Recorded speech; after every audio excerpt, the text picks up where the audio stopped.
Hi, thank you for joining me on Wilderness with Monty. Today I'm going to be fishing Silver Lake off of the 88. I fished Capos Lake last week, about 8 miles down the 88.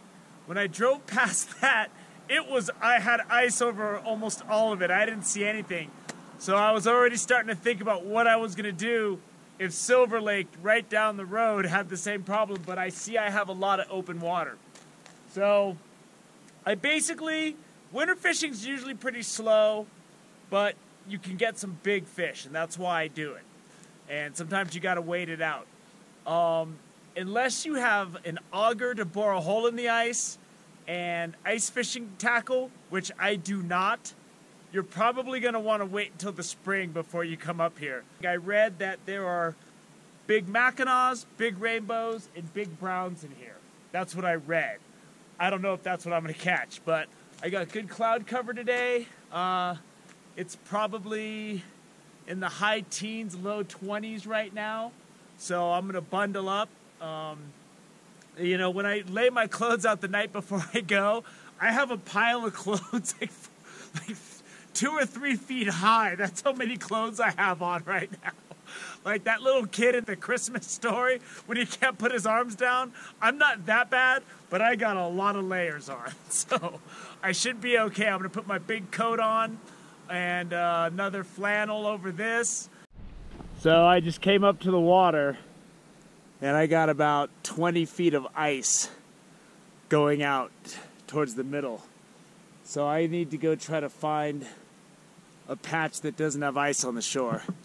That bank over there looks like my best bet. So I'm gonna have to start hiking over there. We may not be fishing at Silver Lake today. So this is looking like a total shutdown situation. I got about 10 feet of ice right here. I'm gonna try to throw some boulders out there and see if I can't break this up so I can get out to this open water. But I don't even know if this is gonna be possible.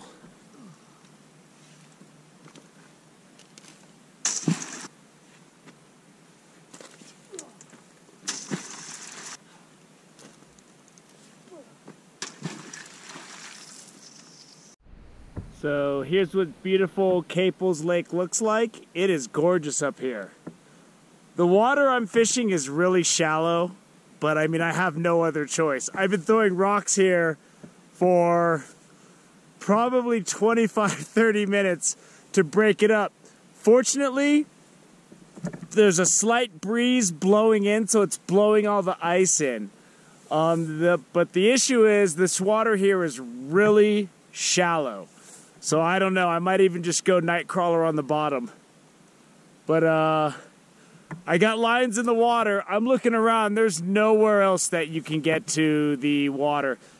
What I'm gonna do now is get my net and do some tending and try to get some of this sheet ice off. This is what I'm gonna have to pull the fish through. So I don't know if this is gonna slice my line. I have no idea. I have to catch a fish before I can land a fish. But it's looking good because it is clearing up out there with the slight breeze. This is one of those things where I wish I had my boat, because I could have just blown my boat up right here and launched it right out there, and I'd be out on the lake all day. Because the whole lake is open except for the stuff around the edges, and I'm not willing to go hike 5 miles around this lake to try to find one spot that's open. If the wind comes up and breaks this ice up, I might try to find a little bit of a better spot. But for right now, this was the thinnest ice that I could break and the shortest one to the water out there. So I got a night crawler on a short leader, power bait on a short leader. I had a hit on my night crawler. On my power bait. What I'm doing is I'm throwing out my other line and I'm reeling in the sheets of ice, so I'm clearing a good lane. But I just got a good hit, but they're not taking it. I've gotten a couple of hits where they'll just take it and drop it. So the sun's out. I spent probably an hour casting out my treble hook and slip sinker on the other side of the large sheets of ice and bringing them in really slowly. And I've just been cleaning up ice, and I got this place clean. But this is what I'm dealing with. I've scooped all of this sheet ice out of the lake so it doesn't keep floating back out into my lines. And I've spent so much time cleaning this place up. I'm not leaving. I don't care if it's 3 feet deep out there. I'm gonna stay and fish, and I'm gonna try. So it's starting to snow pretty good now, but I'm gonna stick it out.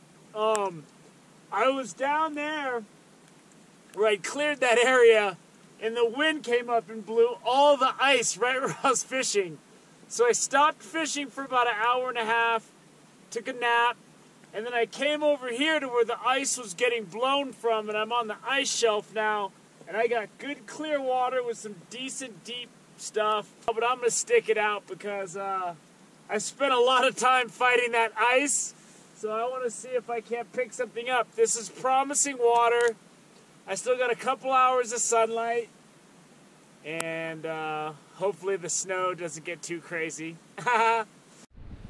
So there'll be no victory fish today. Just dealing with the ice and ice flows going by and getting my line. I did get some quality time into this water here where the ice is cleared up. But, you know, sometimes in the winter they just start biting. But, you know, it's snowing again and it's going off and on. And I don't know, I think I'm getting soft in my old age. Because, like, even 10 years ago, I would have stayed here till it got dark. But it's about 4:15 and it sounds like the party's about over. So I'm gonna pack up my stuff, I'm gonna go home, warm up, thaw out, wake up at 5 tomorrow and go fish in Lake Tahoe and try to get some fish to eat. This is a good scouting mission for the spring. Silver Lake is beautiful, as you can see. It's got an island in it. So it's just one of those things where it just didn't work out. There was no Mackinac miracle to save me like there was at Caples last week. So hopefully I can catch something in Lake Tahoe tomorrow. Thank you for joining me on Wilderness with Amani. Until next time.